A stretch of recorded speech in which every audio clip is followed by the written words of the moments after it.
ધોરણ 6ના વિદ્યાર્થીઓ માટે સ્વ અધ્યયન પોથી ભાગ 4, જેમાં વિષય સંસ્કૃત, એકમ ત્રીજું કરોમી, એનું સંપૂર્ણ સોલ્યુશન જોઈશું. પ્રથમ પ્રશ્ન છે, નીચે આપેલા વાક્યોનું અનુલેખન કરો. નીચે લખેલા વાક્યોનું અનુલેખન કરો. એમાં તમને નીચે વાક્યો આપેલા છે. અહમ પાઠશાલામ ગચ્છામિ. તમારે આને માત્ર અનુલેખન કરવાનું છે, જે છે એ જ રીતે અહીં લખવાનું છે. ત્યારબાદ બીજું છે, અહમ અભ્યાસમ કરોમિ. હું અભ્યાસ કરું છું. અહમ પુસ્તકાલયમ ગચ્છામિ. હું પુસ્તકાલયમાં જાઉં છું. તમારે માત્ર સંસ્કૃતમાં અનુલેખન કરવાનું છે. ચોથું છે, અહમ ક્રીડામિ. પાંચમું, અહમ માતામહમ નમામિ. પ્રાર્થના ગીતમ ગાયામિ. મમ નામ, ખાલી જગ્યા, અહીં તમારે તમારું નામ લખવાનું છે. આઠમું છે, અહમ ભોજનમ ખાદામિ. નવમું, અહમ નૃત્યમ કરોમિ. 10મું, અહમ ગૃહમ ગચ્છામિ. તો આ રીતે છે તમારે માત્ર અનુલેખન અહીં જેમ છે એમ લખવાનું છે. અહમ, ઉદાહરણ આપેલું છે, અહમ જલમ પીબામિ. આ જ રીતે આપણે જુદી જુદી ક્રિયાઓનો અને શબ્દોનો ઉપયોગ કરવાનો છે. જેમ કે અહમ ક્રીડાંગણમ ગચ્છામિ.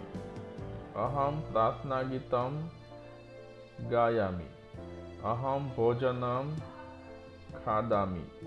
અહમ મિત્રમ સ્મરામિ. અહમ ચિત્રમ પશ્યામિ.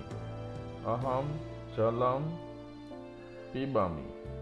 અહમ પત્રમ લિખામિ. આ રીતે આપણે વાક્યો લખવાના છે. અહીં મેં વાક્યો લખેલા છે. અહમ ક્રીડાંગણમ ગચ્છામિ. અહમ પ્રાર્થના ગીતમ ગાયામિ. અહમ ભોજનમ ખાદામિ. અહમ મિત્રમ સ્મરામિ. અહમ ચિત્રમ પશ્યામિ. અહમ જલમ પીબામિ. અહમ પત્રમ લિખામિ.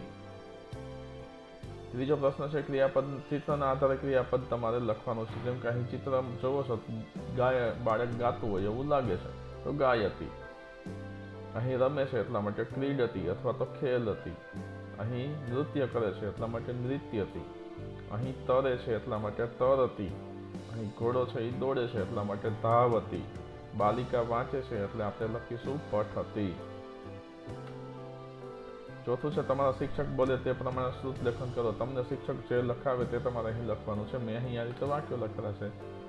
તમે તમારા શિક્ષક લખાવે તે લખવાનું છે. અહમ ખાદામિ. અહમ હસામિ. ખુશી હસતી. નિશા લિખતી. મહેશ ખેલતી. રાધિકા નૃત્યતી. રામ ગચ્છતી. નદી વહતી. કૃષ્ણ પઠતી.